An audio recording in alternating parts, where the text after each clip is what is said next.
Good morning. Good to see everybody here on this pretty Sunday morning. Tim Denny, I'll be doing some music today along with my friend Kay. First of all, I'd like to welcome any visitors we may have, any visitors here for the first time. Right. Barbara, hadn't seen her in a while. Good to see you.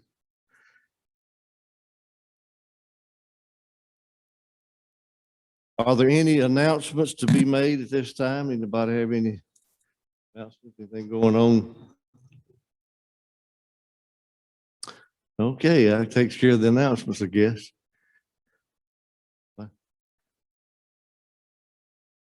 Oh, 5 to 11. Okay. This is a praying church. If you have any prayer need, you want to write it out in the narthex. Reverend Elizabeth Forrest will pray over it for a week and then send it on to Unity, who will pray over your need for another 30 days. We'll have 2 chaplains after the service to pray with you. Now, would you please stand for the affirmation of oneness?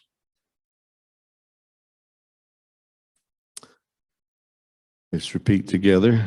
The Christ in me meets the Christ in you, and we work together for the glory of God.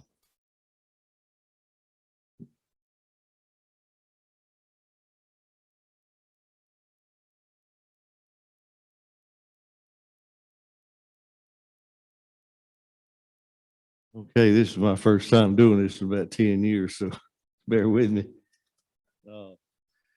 So we've done the announcements and the gifts.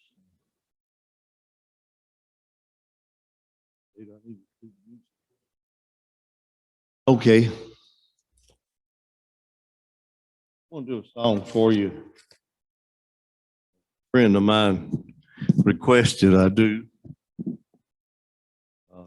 Very beautiful song. It's a new song called Scars in Heaven.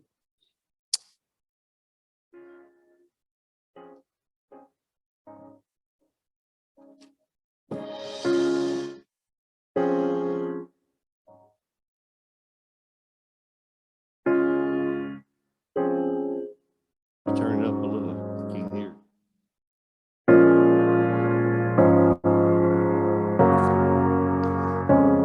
A little bit louder, need to start it over too.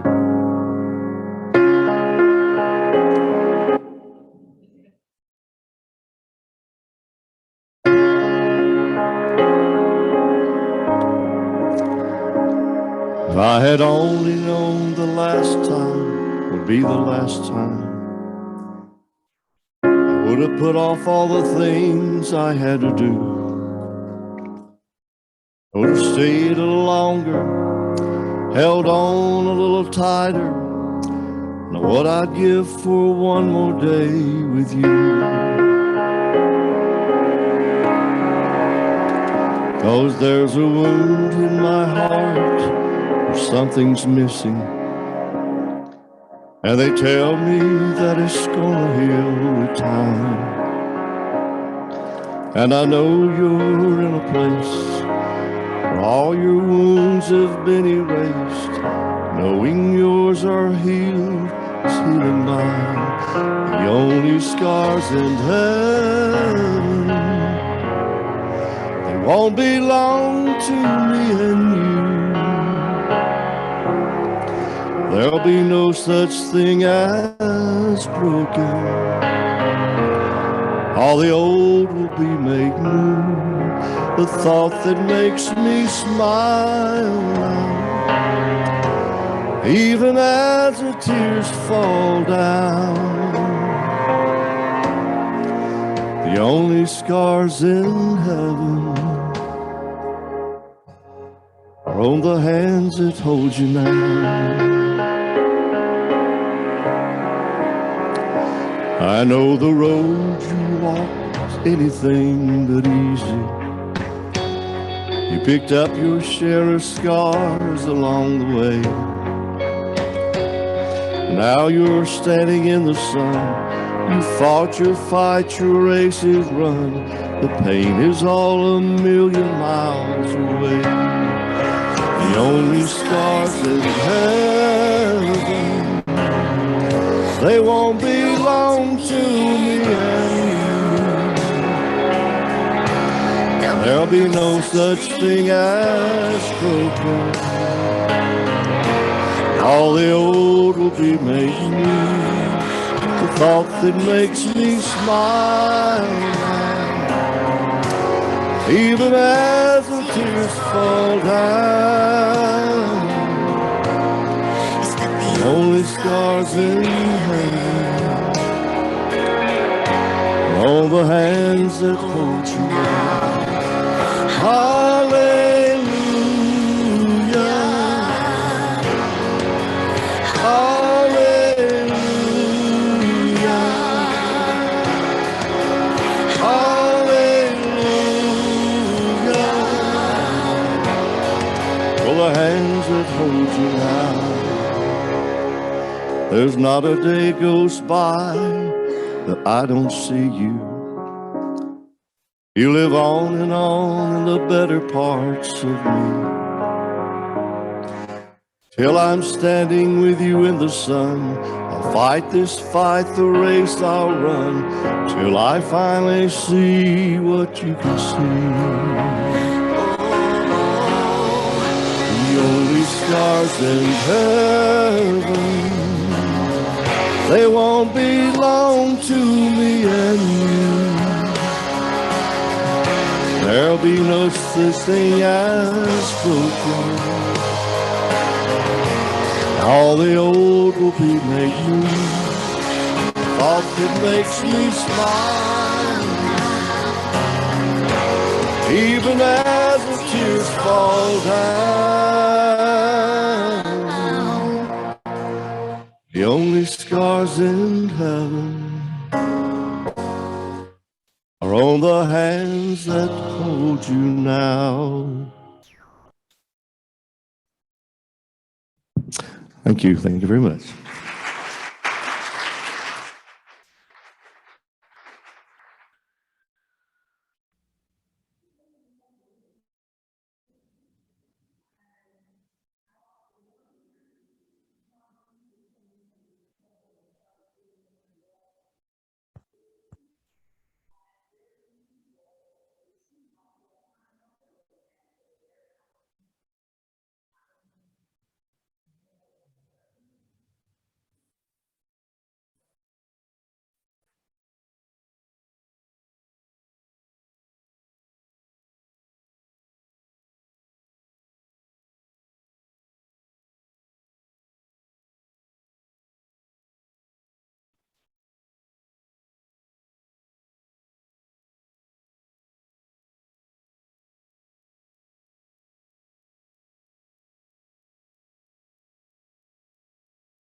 World that have information.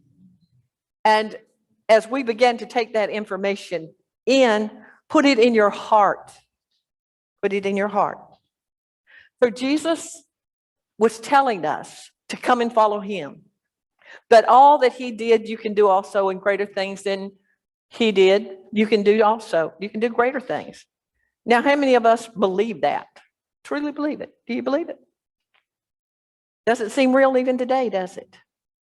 But he was showing us how to get to that place, that if whatever we asked for, whatever we were seeking, we would find, knock, and it would be open to us.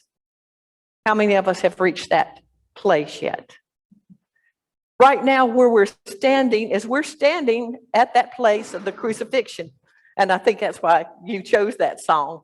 When he did, it was like, well, this is some of the things that, how do you go through this? Because the old is hitting the new, and truth is what's going to rise up. So whatever you hear me or anybody else saying, you listen to your heart. Jesus spoke truth and truth only. But in speaking that truth, look how long it's taken for us to begin to understand some of that truth. So usually we speak of the crucifixion, the resurrection, his ascension around Christmas time. Time to go in, around Easter time. It's time right now we're going into Christmas. And so seems like I have it backwards. But I feel like Spirit's saying this is what's opening up for us to begin to look at ourselves more fully and more deeply, to see what is it that we need to do to birth Christ. Birth the Christ in you to be born. The Christ in you. Can you have such a clear mind that you're like Mary?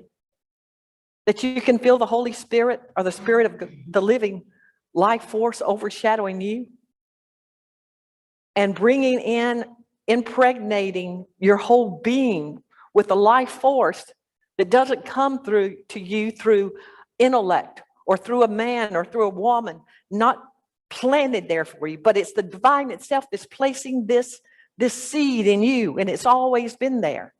But now it's beginning to come to a fullness. It's going to be born in you and in me and people all over that are ready to give that birth. That's Christ in you, the divine in you is where we're stepping into. And leaving the old behind and recognizing the return of the Messiah, if someone of you want to call it that, or the return of Christ. It's the return of that power that Jesus brought in. Return of that light.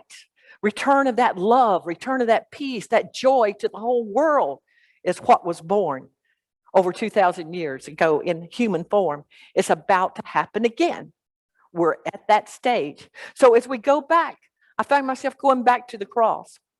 Going back to the cross. Why? Because that's the symbol that is given to all of us that call ourselves Christians or those that follow the Christ, Jesus. That's where we sort of get stuck. What do you think of when you think of the cross? What? The crucifixion. And do you see it as something victorious? Or do you see it something of a tragedy? What is it for you? Years ago, that's when it really started pulling my heart. I found myself in New York City. In this huge cathedral. And it was a Catholic cathedral. And it was Easter time. Oh, I walked in and there was the Stations of the Cross. And I was so looking forward to experiencing this. But my heart seemed to break, not because of the happening of the crucifixion, but of the sadness and the guilt and the shame the masses were going through at that time of Easter. Feeling, look what I did to Jesus. Oh my, That wasn't why Jesus said, come and follow me, take up your cross and follow me. He was saying, I am showing you, I am the teacher, I am the way, I am the truth. And no man comes to the Father. He always called him, I noticed this week, Jesus always called God, if you will, he always called him Father.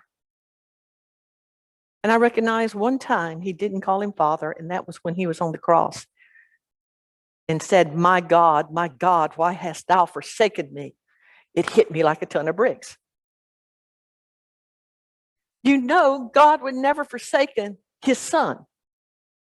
He would never forsake us. But let's go to the cross and see what Jesus was saying to us that day at the cross. He had already told us to come and follow him. And he said, do all that he did. He was the great master teacher of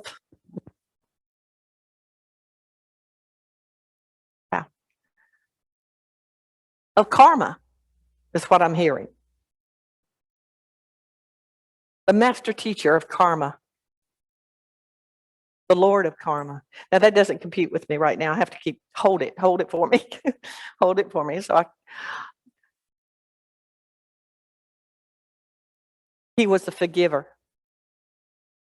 He brought in forgiveness. How do we release all of our past, all of our guilt, all of our shame, all of our negative actions? We have to forgive it.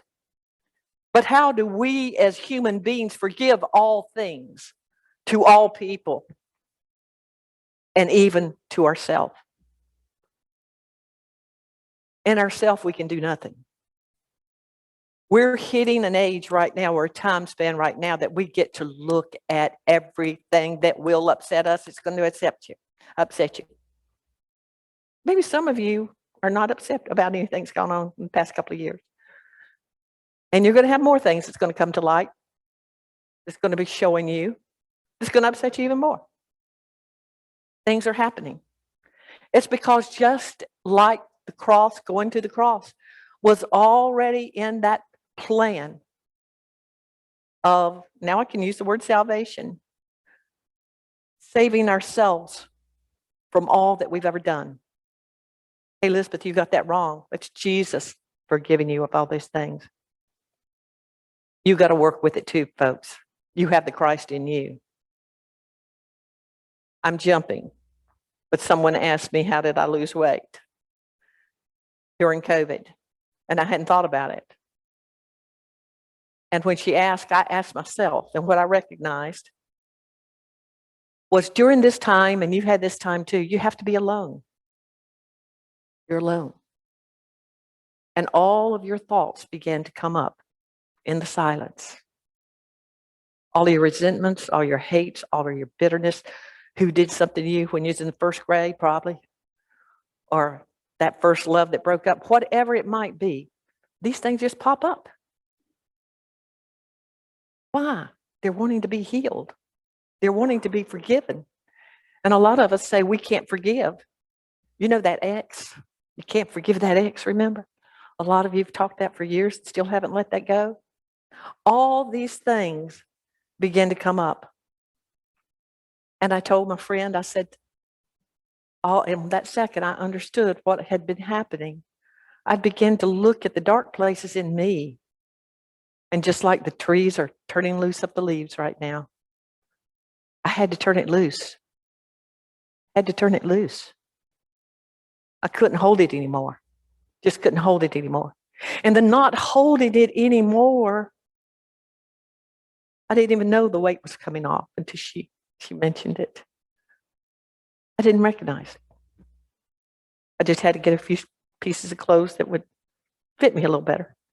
But with all that, I'm seeing Jesus taking us to that place, and he said, follow me. And he would always give examples or symbology in every story that he gave. And we looked at the words. So what's the message within the words? Where can we see behind the story or within the story a deeper truth? Because words go into the intellect, and it needs to go there and process before it begins to open up and the spirit within us begin to understand. And this is a personal thing. It's a personal thing. Each one to go through in their own time. But if you're moving into higher consciousness, Jesus was not there to condemn people, but he would speak the truth. The truth will set us free as we begin to hear it. So as we go to that cross, It was meant for just not death. The death is the beginning. The death of me turning loose or you turning loose, the death of those negative thought forms, the death of the forgiving yourself and others for anything they've done, be it real or imagined. We imagine all the time. You gave me this dirty look, so I know you're upset with me. I know that you're thinking something negative for me. And you may have just been thinking, what do I cook this afternoon for dinner? But someone will misinterpret it and they feel that they've been hurt because of you. Now, any little thing can set anybody off because it's so in the light for us to see that things happen real and imagine. A lot of things happen in our mind. But even if someone has hurt you or me, it's time to let it go because we can't be resurrected in truth and knowledge and wisdom.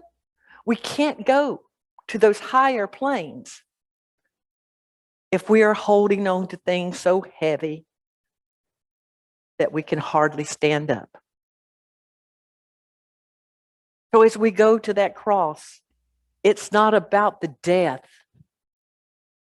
It's about the resurrection. It's about the ascension. And what's been happening for those that are turning loose of things, you're dying to the fleshly nature. You're dying to the five senses, so to speak. You're dying to those past experiences. You're forgiving them. Jesus said, Father, forgive them, for they know not what they do. They don't realize. They don't know the truth of the process that I'm going through. They don't realize the process that they will go through in this process from birth, first being breathed into form, until they are resurrected and ascended. So each part that's going on is a whole of everything of who we are. And he's the teacher. He's the, why I got that Lord of Karma, is he's the one that brings to us forgiveness. And says, this is how you do it. This is how you do it. This is how you do it. Rise up in spirit. Your earth plane walk will take you to the cross. Got to tap on my shoulder. Your earth plane walk brought you to earth to become masters. This is a pathway to mastership here. And many of you are going to graduate this lifetime. This lifetime. Because you're going to become the teachers. You're going to become the peacemakers. You're going to be here to bridge that gap. As the old is passing away, and behold, all things are being made new. And where is it happening? It looks like it's all happening on the outside, but it's happening on the inside, folks. You're preparing that way that others can find peace, love, forgiveness, strength, power, all these things that are within everybody. You are the ones. You are the ones. You wouldn't be listening to some person up here talking if you weren't one of the ones. These words wouldn't be coming if you weren't one of the ones. You're here to help others, but you got to turn loose the past. Forgive them. They don't know what they're doing. They don't know at this moment the truth of who they are also. They don't know why they came to this planet. But eventually every knee will bow, every one tongue will confess the Lord of Lords, the King of Kings, the forgiver of karma, and you will be that. The karma is, past life experiences or the experiences you're having that are negative. And that's why I'm saying forgiveness. But karma can also be the positive things you do. And so you're here because you're going to reap the positive things you've done in this life and many other lifetimes. I found myself thinking of about two people that I thought, I believe I've thought things about them that I shouldn't have thought. I may have said things that I shouldn't say. And I need to ask their forgiveness. Now, I don't have to go to them to ask for forgiveness, but in the quietness, I ask that they forgive me and that I forgive them. I called them forth in my mind's eye and told them that I would like them to I totally forgive them and release them of anything that may have harmed me in any way, be it real or imagined, in this lifetime or any other lifetime.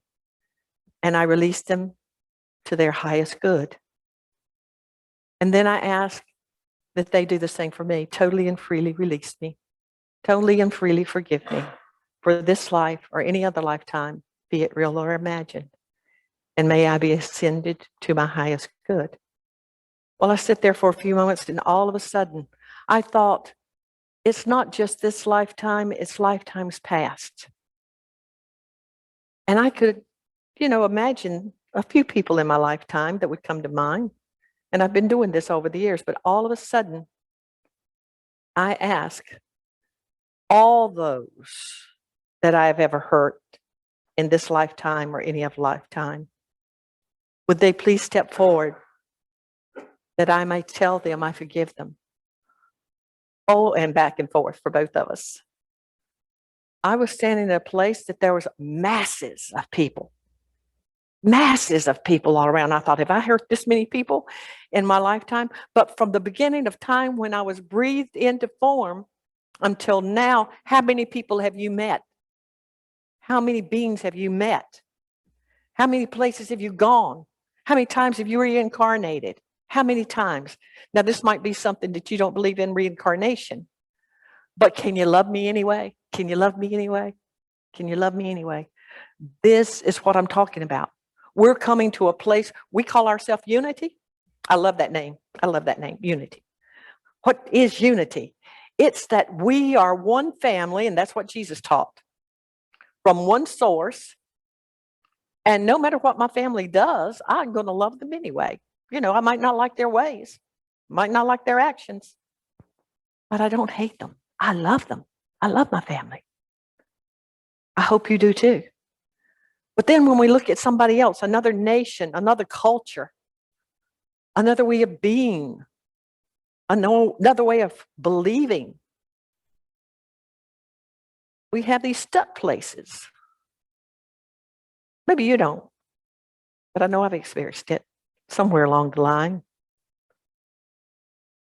And it's about recognizing another thing Jesus said on the cross, though.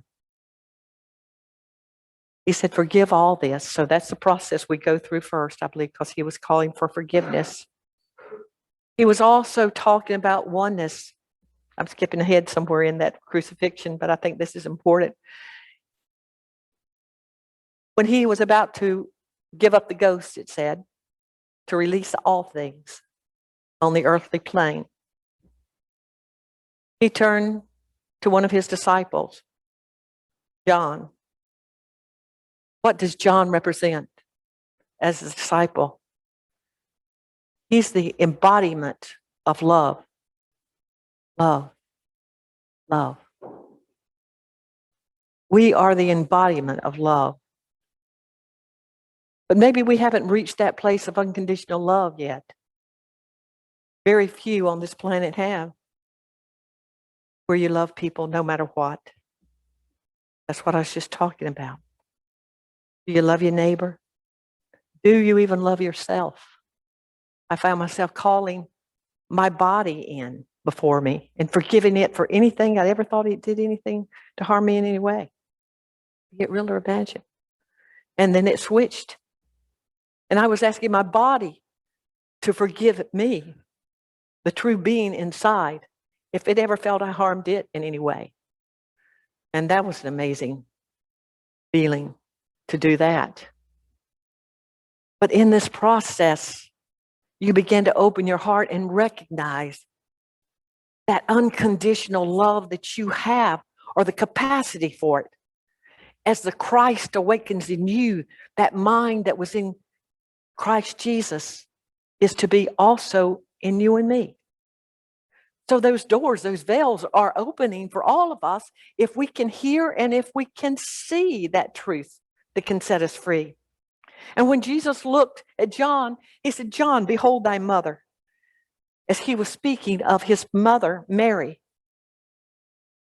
Mary wasn't John's mother. And he turned to his mother and said, behold thy son. That wasn't her son. But the lesson he was telling us at that time was, look, folks, you're all one family. And I'm thinking of one of the parables that they brought in lowered this sick man in front of Jesus down from the ceiling because he had such a crowd around him to be healed. And someone came in and said, hey, your mother's brothers and sisters are out here looking for you. Your mom wants to say something to you. And what did he do then? A strange thing. He said, who is my mother? Who is my brother? Who is my sister? All those here. All those here. It went on in the Bible, though. I think it said that serve the Lord, maybe. But no, all of those that are here. These are my mother, my brother, my sisters. You are that to everyone. But notice, he didn't say, you are my father.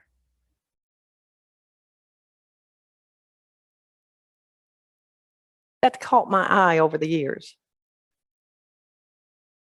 But I recall him saying, call no one your father, except the Father in heaven. He's the Father of us all. He's the divine source, and I don't see him as a big man in the sky. And this is why in that time, I think I mentioned a while ago about he called his Father God on the cross one time. And he said, my Father, my God, why hast thou forsaken me? Going back to that point, what happens is you can think, and a lot of people do think, they are so superior or they have arrived at this high pinnacle of spirituality. And then that's part of the ego self, massive thought from where you've come from. But all of a sudden, when you're at a high spiritual place, well, even in our daily life, make it simple, I'm hearing. In our daily life, we can feel like we're evolving spiritually, and all of a sudden we say or do something, and we think, oh, I'm not close to God at all. I'm not close to God at all. But Jesus didn't use the word God until then. And I think he was doing this. A part of him was showing us what can happen. That you can have that negative thought form or that feeling of separation, or you're not good enough, or what's going on in my life. I was close enough to God. This wouldn't be happening to me. When we get to there, thinking, what's happening? We're bringing separation, and we have a God outside of ourselves. That makes sense? We put God outside of ourselves. So for that one moment, it was like a reflection. This is what you do. You put you and God separate. And all these hurtful places, or all these things when you feel like that you're less than, or you've done something wrong, or you're not good enough, or why is this happening? So often you put God way out there. But then in that same time, he shifted back into knowingness. And he began to give us a reflection of one of his teachings. That he said, I thirst. I thirst. Now, what was he saying? I thirst right in the middle of, here he's hanging on the cross in the hot sunshine. Everybody wants him dead. The people out there, except his closest, the few disciples or his mother that were there at the cross, they wanted him to die because, it's getting hot out here. Let's get this thing over with. Let's go home. And they're against him. And he knows, for us, I probably would think, get it over with anyway. Let me pass through this. Like when you're giving birth to a baby, you want to hurry up and get it over, though you know something greater is coming. So he was at that point, but he said, I thirst. When he said, I thirst, he was showing us that no matter how bad things are in our life, we can use a powerful thought, a powerful word, and send it forth. And we're seeking, we're looking, knowing that as we speak something, we're going to get back what we were wanting. It's a law of manifestation. It's the power of the thought, the mind, bringing forth something in this dimension, this reality. When he did that, the strange thing happened. What happened was one of the ones that was executing him, was that one of the executioners picked up a big stick, put a sponge on it, and there was vinegar, and something like that in it, and he stuck it in there and got it on it, and he raised it up.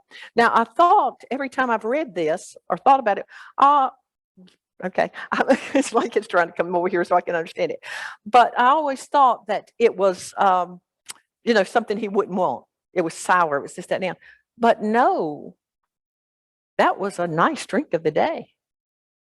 If you had to make this long journey, this is what you wanted with it.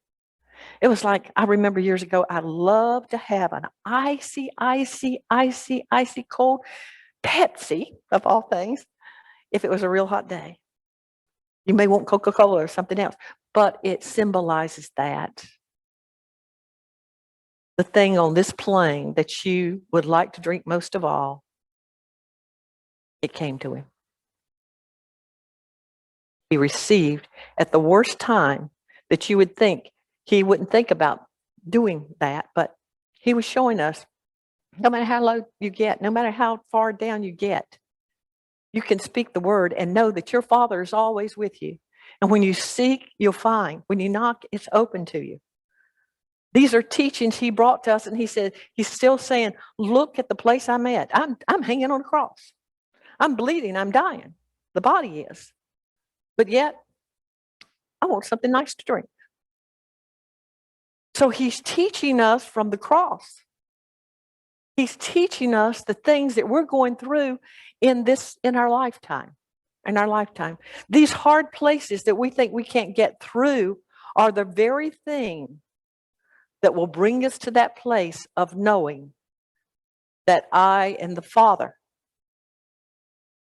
I and the life force, I and the creator of all things are one. Are one. That's for us, for me, for you, for all the world to come into. Coming into that place of letting go, giving up the ghost, saying it's finished. That life I used to live, those things I used to do, it's finished. I see I have something more to do. There's a new beginning, a new way of being. And I'm going to give up all my past, that I can give up this ghost of who I think I have been, and resurrect into the truth of who we are. I'm no longer stuck to this flesh and think this is who I am, or I'm not the body. I'm the love, wisdom, power, faith, strength, zeal, imagination, order, will, elimination, understanding, and life. I am all that God is. I am made in God's image. I am made in God's likeness. And I have taken on a form, outside form, to work in the outer world. You have too. Jesus came to teach us how to become the light of the world. He already saw the finished product. He says, you are the light. You are the light of this world. So now what it is for us to do is to begin to ascend. Ascend. You're hearing these words, ascension. Haven't most of you heard this lately? On YouTube and Facebook and different things like that. If you're out there, you hear the word. It's a time of ascension. It's a time of change. You ascend in consciousness. Right now, we're in the the stage of ascension that is in consciousness. Remember, Jesus ascended and then he came back and people thought he was a ghost. He raised his vibration at the etheric level and beyond. And with that, he took on the ability to bring it back down. Remember, he'd go to a mountaintop of transfiguration. He came back down, lowering his frequency. Why would you do that? To bring the message of truth to others. To bring the message of truth to others. Not for self-glory. Not for recognition. Not for power and authority. You left all that behind. You left all that behind when you died to the lower self, to the fleshly nature. Not that you're not functioning it. He came back and he said, look, you can touch me. I'm real. They thought he was a ghost.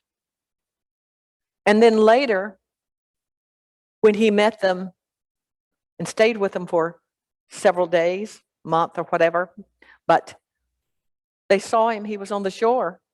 And he said, do you have food? No, we don't have any, we didn't catch anything. He said, well, throw your net on the other side, on the right side. Our right hemisphere in our brain is that creative. The left side is more the intellectual. Throw it out there and bring in divine ideas. Any of you, throw out there. That's the fish. Get those divine ideas. Bring them in. Bring them in. Bring them in for this age that we're stepping into. You'll bring in a lot of new things. The world is changing. And when you're in that higher consciousness, it's not going to be because you want to feed the people. I'm hearing feed. Feed them what? Feed them truth. Feed them truth. Feed them life. Let them drink. The symbol of the blood is the life of the Christ. Take in that life. Eat the truth, the words, the knowledge, the wisdom. And you begin to be transformed. And in that, you think of others and how can you help your neighbor? How can you help your community? How can you, as one light, one person, do that? Well, that's why the many are here now. As we join together, we're going to transform things. And you're going to see that you're going to be called on before long to be a part of service. Service to what? Service to love. Service to peace. How can that happen? To me, that's what unity meant when I came to it. That's what I thought unity was all about. That no matter what happened in a community of unity people, they would love each other no matter what. They were there to help each other when you're down, not to kick you down or push you out of the way to get something more for themselves. But it was all a family, and we were beginning, I thought everyone recognized it. But when I came into unity, I found like it was just about like out in the world. That there was bickering, there was division, there was all kinds of things. It just didn't make any sense. I knew wherever I was way above that. I might not be, but I knew the unity people were way above that. Division is everywhere. But now we're being called on. We're being called on. Listen to your heart, and you're going to find out these things are true in you. But if they're not, that's okay. Because we're not all going to be the same denomination. We're not ever going to be the same color. We're not going to all walk the same walk. We're not. But we have to respect each and every person right where they are. You can erase that have to. That came from me. You don't have to do anything except what you feel like you need to do. And whatever you're doing, you're taking that walk because there's something you still need to learn. There's still something to overcome. And in Revelation, you find that we are overcomers. So we will keep incarnating until we realize the blessing we're receiving from the things we have to press forward. What? Press forward to the mark of the high calling. What is that mark of the high calling? As Paul said, it's Christ in you, the divine in you, the Father in you. We can make the statement, the Father and I are one, all day long, but it's not truth until it's truth in us.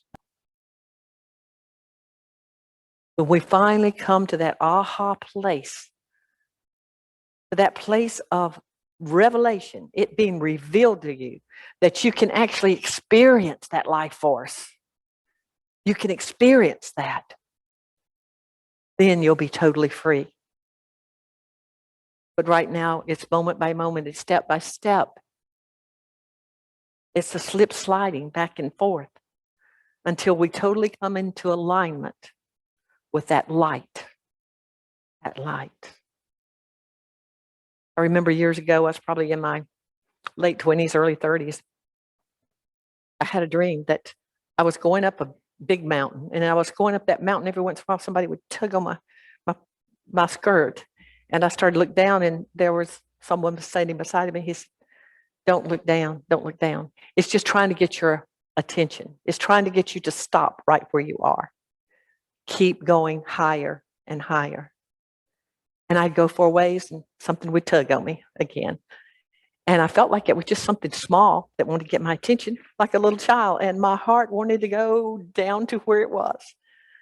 But it felt like the master was with me and said, "No, keep going higher with me. Keep going higher." When I got on this mountaintop, and it was so, so beautiful. Never seen anything more beautiful in all my life here on earth. And I was looking at that, I got still, and as I closed my eyes in this dream and then looked back out, and I was holding my hands out, this light came down around us, a huge light, pure white light, and it went, and it went through the top of my head from real high up, and I knew it was going all the way through the earth. And when it did, I said, the strangest thing, is this what Mary felt when she conceived the Christ? When that light truly goes through us and we recognize it, we are receiving the consciousness of the light of who we are. I've slipped slide every which way since I had that dream. And maybe that dream was just showing me things to come. I don't expect to really walk up a literal mountain to receive a higher message. But we go to higher places in consciousness to receive the truth. And then we're here to bring it back down to this level so we can understand and others can understand as we share it with them. But then they have to see the truth behind the words. Free themselves. We are the savior of our own self. And Christ Jesus came to show us the way. But he wasn't the only master, folks. In every culture, they experience the symbology of the fullness of the divine in a human form. That one day, they too can understand the symbology, the truth within the symbols, that all may be set free. And at that point, joy to the world and peace on earth, goodwill to all humanity will reign supreme in God's time, not my time. Let's go to that heart space. As I picked up my daily word today, it opened to a place in December 20th. And I felt I was to use that. And as you close your eyes, The word for that day and for today is let go. Let go. Let go. Let go of all the hurts and the pains of anything you've experienced this lifetime or any other lifetime, be it real or imagined. And let the Christ in you, the divine in you, forgive. Because of myself, I cannot do the things that I am called to do, my personal self. But through that Christ of who you are, you can do all things. Just breathe in that life. Breathe in that love. I let go and grow in spiritual understanding and faith. Growing in spiritual understanding is the journey of my lifetime. It's the journey of your lifetime.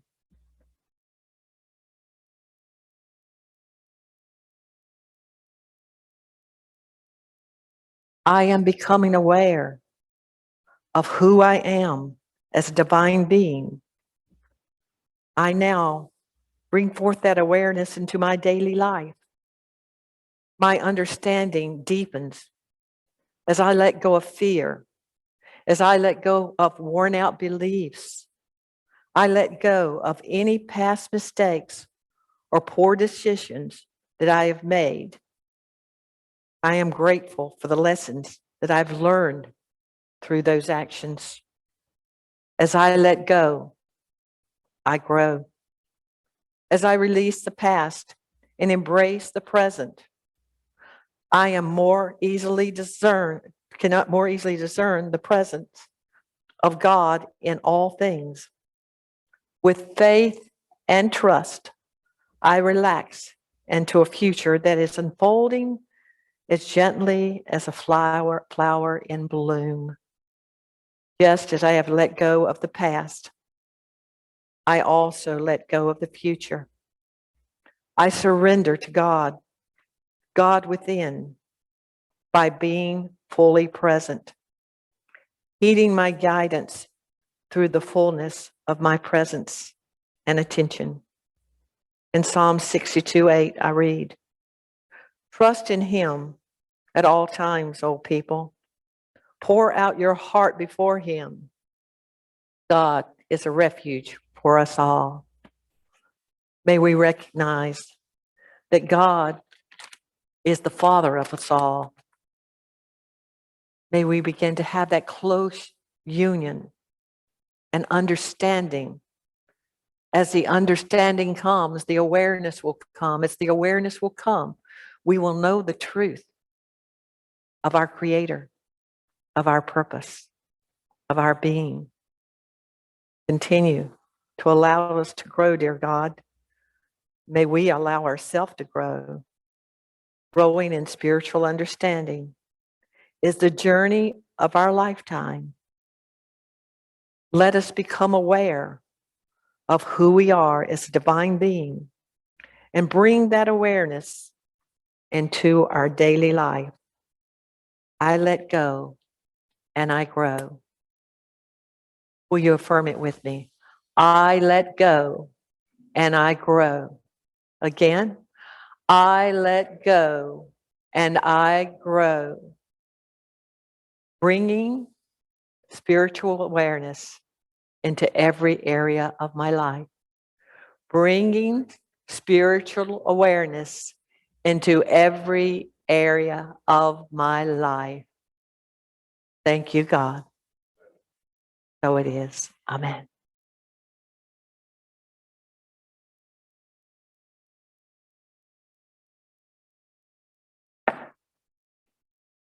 I think you closed him. I'm still floating. And then after that, Kelsey. But let us affirm and bless. Now you just sing, and then we'll do the offering. Yes, I'm floating, folks. Thank you all for being with us.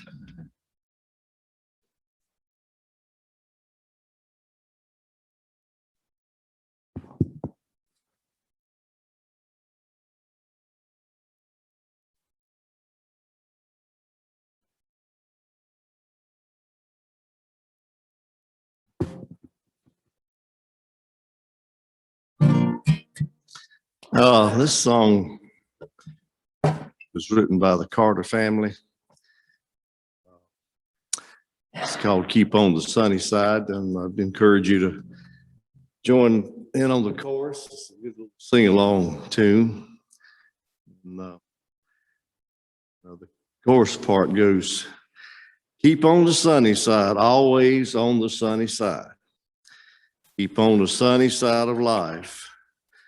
It will help us every day. It will brighten all the way if we keep on the sunny side of life. So,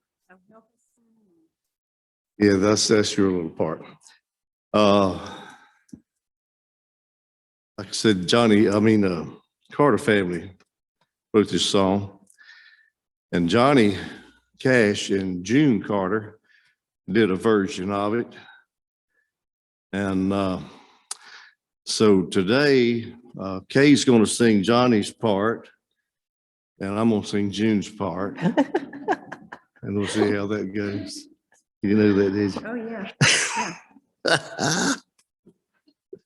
Okay, keep on the sunny side. All right.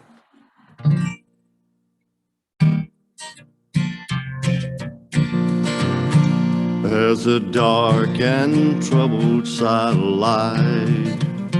There's a bright, there's sunny side too. Though we meet with the darkness and strife, sunny side we also may view. Here we go. Keep on the sunny side, always on the sunny side. Keep on the sunny side of life. It will help us every day. It will brighten all the way if we keep on the sunny side of life. The storm and its fury broke today, crushing hopes that we cherish so dear. Clouds and storms will in time pass away. The sun again will shine bright and clear.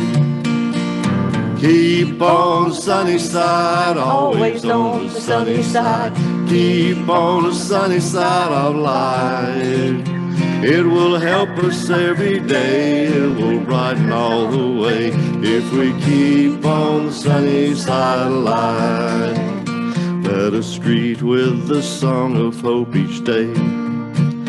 Though the moment be cloudy or unfair, let us trust in our Savior always, who keeps everyone in his care. Keep on the sunny side, always on the sunny side. Keep on the sunny side of life. It will help you every day. It will brighten all the way if we keep on the sunny side of life. One more time. Keep on the sunny side, always on the sunny side. Keep on the sunny side of life. It will help us every day. It will brighten all the way if we keep on the sunny side of life.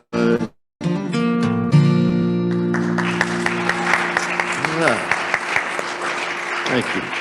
Thank y'all, and thank you so much for singing the female's part and you singing the male's part, because I have another little something that popped in when he said that. Notice when Jesus said, you are my brother, my sister, my mother, all of you are. Every single one of you are my brother. Every single one of you are my sister. Every single one of you are my mother, and I am to you too. How about that? He was showing us that there's no difference in what kind of gender you are or what kind of choices you make. You're all my family. And it doesn't matter what color you are. You're all my family. So here again, he was telling us another lesson. Love everyone just as we are. We're one. We're not separate. So let's shine the light that separateness will begin to dissolve in us and all the world. If the ushers would please come forward.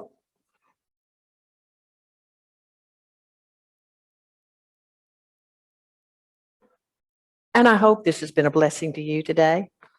If it has, and you'd like to keep our doors open, our lights on, you may give a love offering. And that's something I am so grateful for, because I know a lot of doors, church doors, have closed during the past year and a half or so. But yet, your love has kept these doors open. And I want to say thank you. I'm so grateful to each and every one of you for loving this place enough to keep it going. Let us bless it together. Divine love through me blesses and multiplies all that I have, all that I give, and all that I receive.